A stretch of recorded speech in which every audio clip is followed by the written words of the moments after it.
Hello, everyone, and welcome to episode 253 of Sold with Updike Pugh. I'm Jeff Updike. I'm Weston Pugh, and today we have a really great show because we're going to feature brand new construction townhome that is over in the Oak Lawn area that you do not want to miss. And in the second segment, we're going to talk about navigating the DFW buyer's market. And that is a lot because it looks like 2024 is going to have a lot of legs, and if you're not ready, you could be caught flat-footed. Okay, that's great. I did a really good job on that one. Anyway, Woo! All right. save that. We're going to leave that in. All right. So one of the things we like to do is discuss some of the things that we've seen in the market that actually pertains to houses. We call it trends and products, right? And the first one we're going to talk about is this. I've never seen this before. Came across this while I was scrolling through IG, and it is actually a sink that doubles as a dishwasher. And I think in some of the smaller condos that we have in the Oak Lawn area and some even behind the pink wall over there on Northwest Highway, I think that would be a really great way to retrofit a very tiny kitchen. Especially in older communities. Like if you think about some of the communities that are East Dallas, say that they're over by the Central Market over there that were built back in the 50s that really don't even have room for a dishwasher. Yeah. This would be a great retrofit. I think it's smart. I would love to see someone use this. If we do a renovation, this would be something we'd have to think about putting in. Well, let us know if you like this one in the comments below, and let's take a look at the second product we brought up. And the second one that we found is retrofitting your air conditioning vents to update and modernize them. And so what you do is you pull out the old vent, and those are actually very easy to remove. It is just those two screws. And then you screw this in, and then you open the baffles the way that you want the baffles open based on the amount of air you want coming out. And then you attach a cover. And that is it. Guess what I want for Christmas? How many? I will get a number for you because those to me are everything. Because I hate looking at those things. Because here's what happens to me. I always install them and I run the drill too hard and it goes in and dimples the entire vent. I don't like the that. one in your living room. Mm-hmm. That's what I thought. I want those. I do. I am going to order those. I bet I can get them on Amazon. I should have looked for that. Okay. Find somebody to install them. So, well, I thought that was part of the Christmas present. Oh, okay.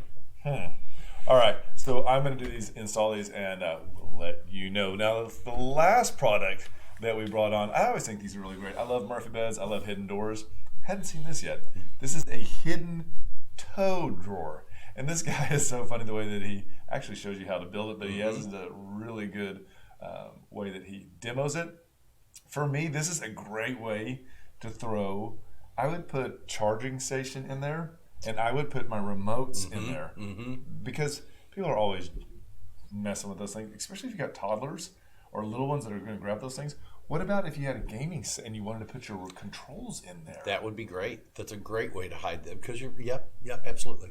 I love this idea. I think, and take it as far as you want with it, but I think just the quickest things I think of, remotes and gaming consoles. And he shows you where to buy those hinges from on, or drawer glides on Amazon, I think. I think they're amazing. I thought this was I think, to me, this almost looks like a little IKEA hack. Yeah. I think it could be easily done. So let us know what you think. We like these. So if you'd like to comment on any of those, please do. If you've got other ideas that you'd like us to know about or show, then certainly send those to us. We'd love to see those.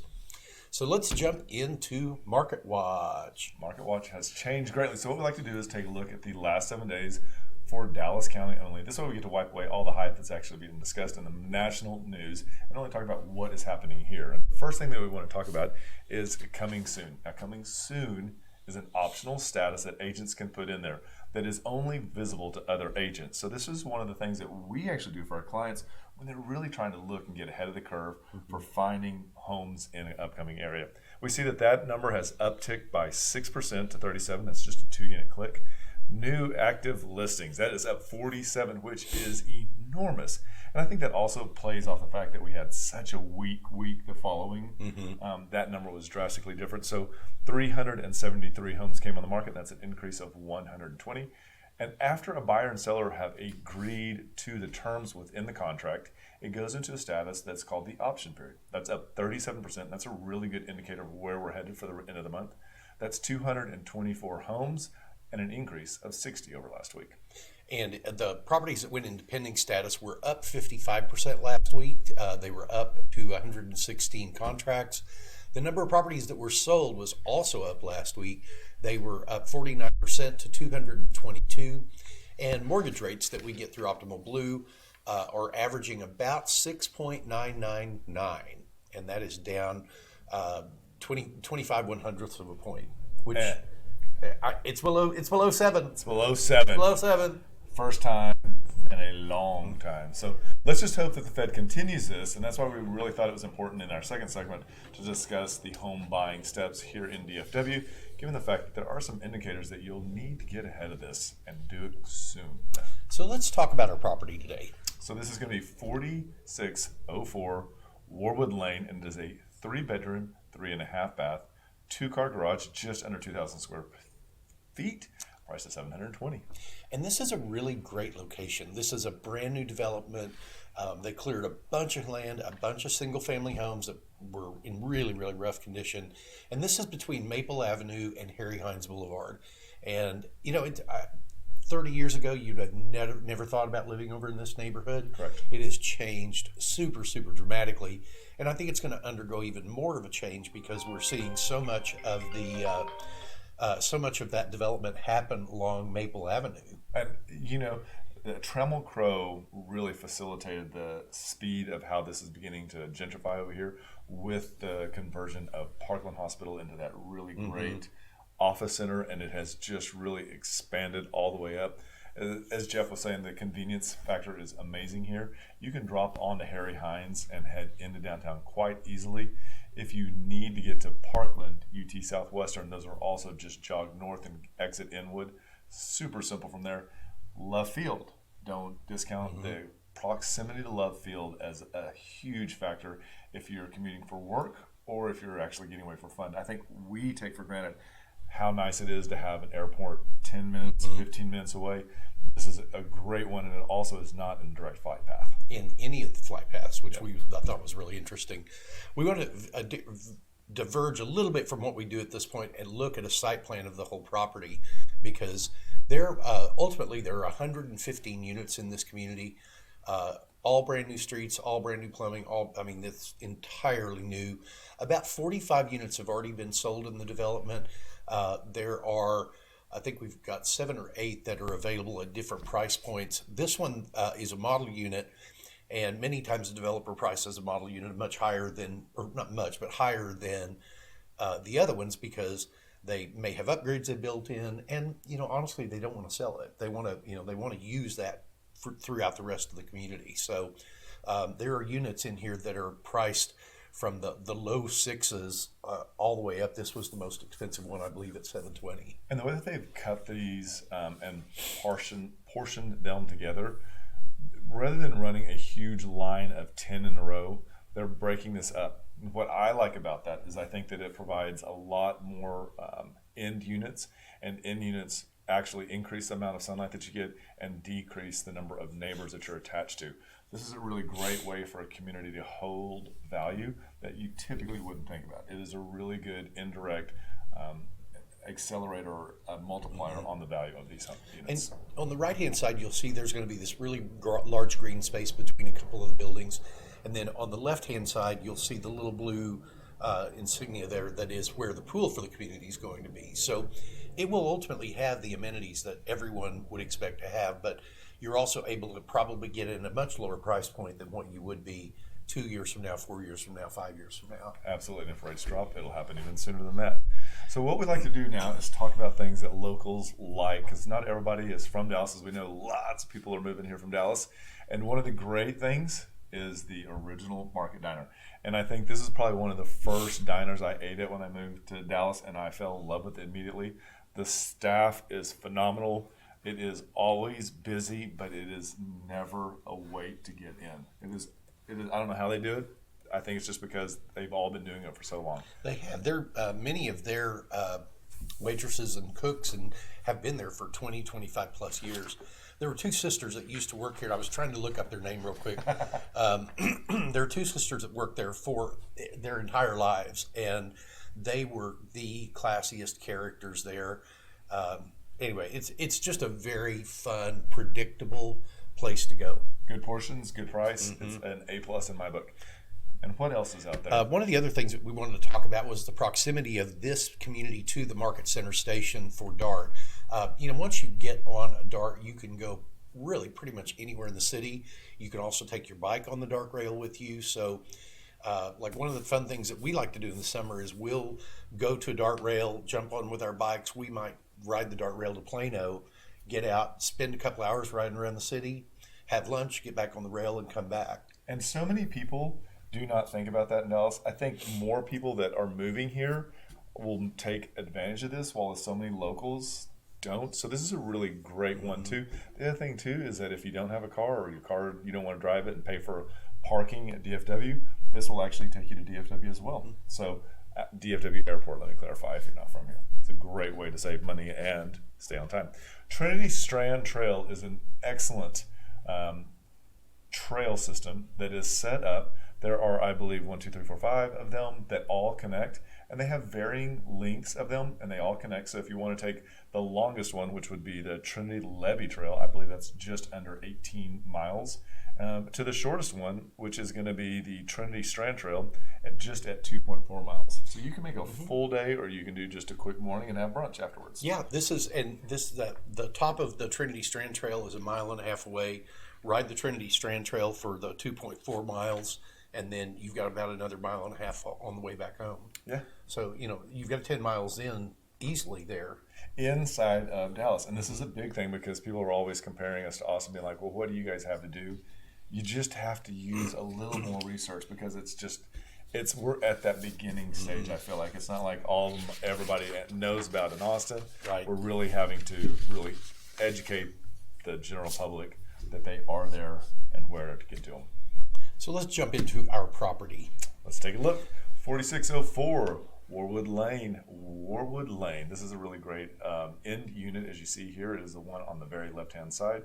I like the fact that the streets on here are wide. They had actually done a great job with the sidewalks. These are little things that create a complex to feel more at home. They've done a great job when you walk in. I love that we have an 8-foot front door that is solid, and then we have really nice plank flooring that I believe is a white pine. And this is the downstairs bedroom. They use it as an office, or have staged it as an office. Really great light, because you are that end unit. You've got those 2 windows on the front. This doubles as the third bedroom very easily. There's a full bath there. This is back into the entryway. The door that you see right there goes into the two-car garage, but then upstairs, and here is your living room. So I like the fact that the ceiling height is at least 11 or 12, because those slider doors are 10 foot, and that extra patio space really does a great job of extending this living room. I like the fact that they staged this to show you where you could put your TV in a not so traditional way. And those doors cascade open, which is really great. There's a extra expense, and there's extra, whatever you get with that shows us builders really put time and money into the quality of these units. You have a wonderful little patio that looks out over the front of the property. You've got, because you are an end unit, you've got good southern view there, and then you've got these really great eastern views that are just going to be beautiful in the morning. And turning around from that patio, you see how this is a really easily set up living room, dining room combination to kitchen. This kitchen is light and bright, as we said. Being an end unit, you have a lot more windows here, as you can see there. One of the things they've also done is given you a really clean, neutral palette that I feel has the ability to stand the test of time. Appliances that they used were Bosch with gas cooktop. The microwave is directly over the oven in the other picture, and I thought it was stainless steel and done perfectly. So you get a really clean, modular kitchen. One of the things I also want to point out is this developer is including the refrigerator in this unit, which is a really good 1-2 and makes it easy to move in. Yeah, and they've got a really big pantry that was in that last picture also. You saw the door to it, but as you zip upstairs, this is the master bedroom, and this master bedroom again has the windows that face out to the east. Huge room. That's a king-size bed. There was room for 2 chest of drawers in there as well that I don't think we saw in the picture. And here's the bathroom. Again, just spectacular. I love that it has a separate tub shower with a seat inside of the shower, double vanity, and then this closet was really well done. You can just barely see in the top hand picture. They've got a way for additional third layers to come down so that you can put your clothes on. On the fourth floor, you've got the huge patio that has both gas, water, and electricity to make for a full kitchen. Great views from this. They've also done a really nice job of adding the wrought iron combination with the pony wall of stucco. It is a wonderful view that you can see right there. That's Markets Inn, a large building there on the left-hand or right-hand side, and views of downtown. Really well done package. And this is the floor plan for the unit we were just in. If you want to take a look at it from that perspective, it's really laid out very, very well. So this is 4604 Warwood Lane. It's a 3-bedroom, 3.5 bath, 2-car garage, brand new construction.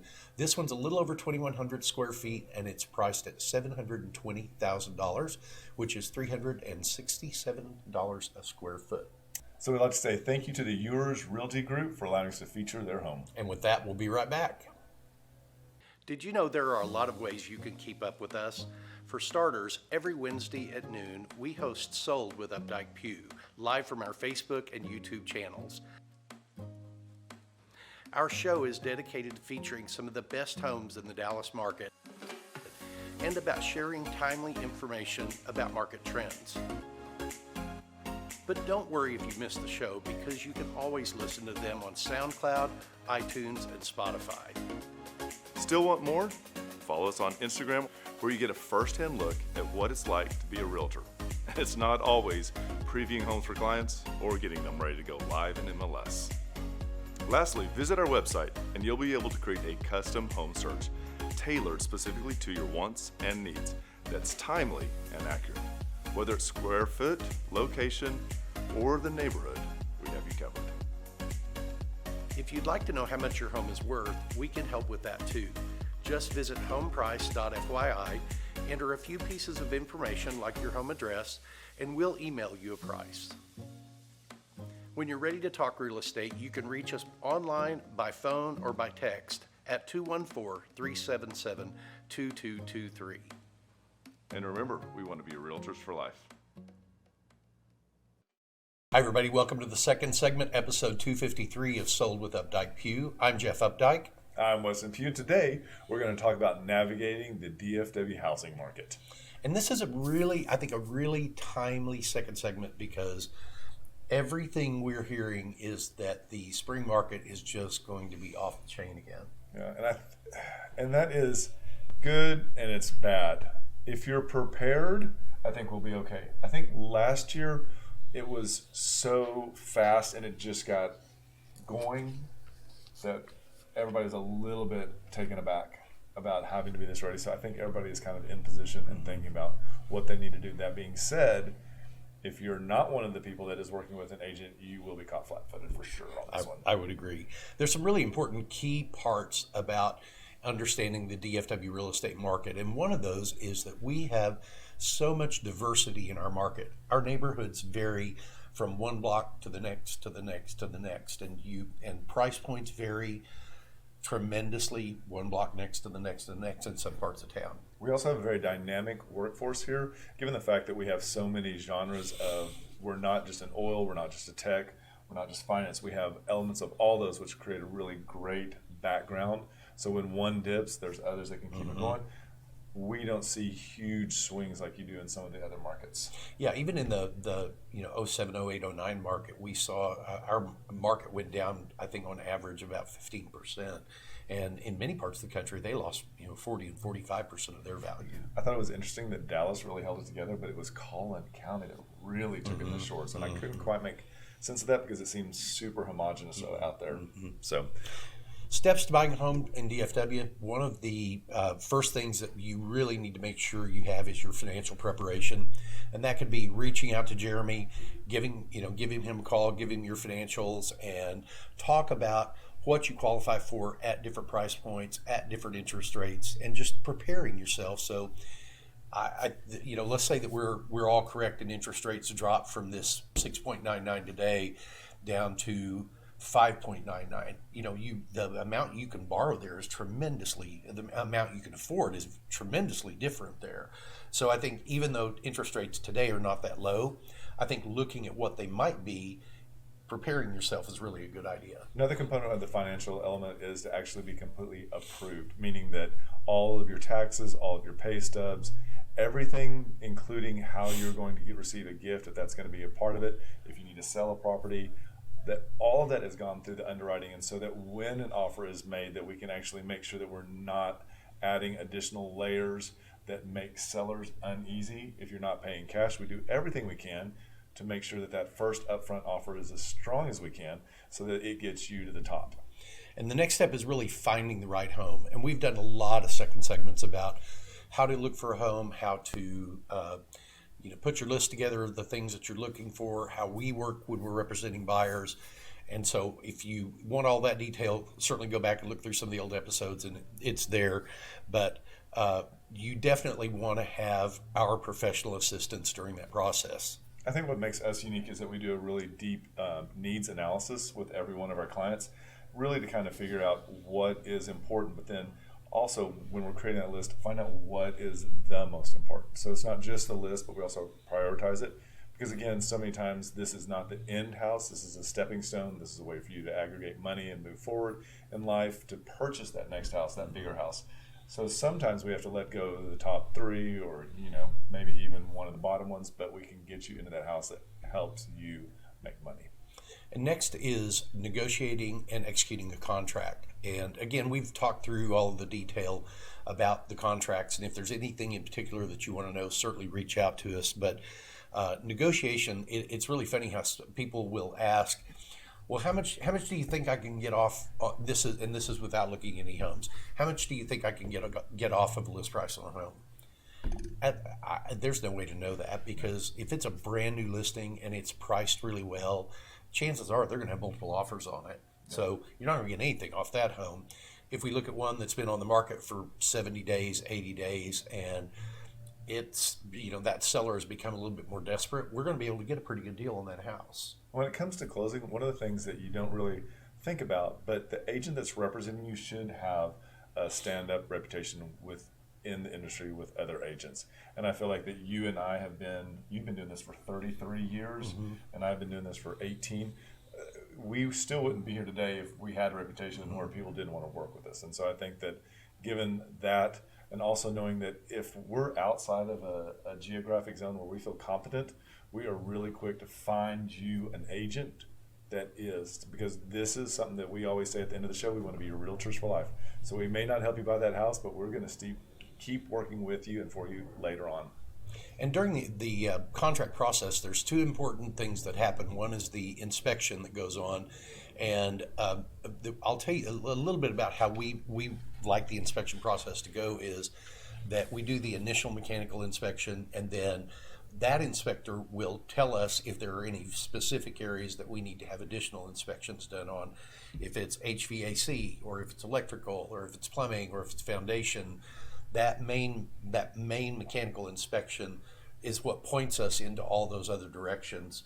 And then once we've reached agreement on whatever repairs need to be done, that's when the lender will have their appraisal done. Those are all really good things. And some of the other tips that you need to know that help make a successful purchase: be market savvy. So many of our clients, we actually set up portals, and we're happy to do that. It's a really quick and accurate way, unlike some of the other online. They give you the real data because they're not selling it, so it's accurate and you can get to that house and not waste time.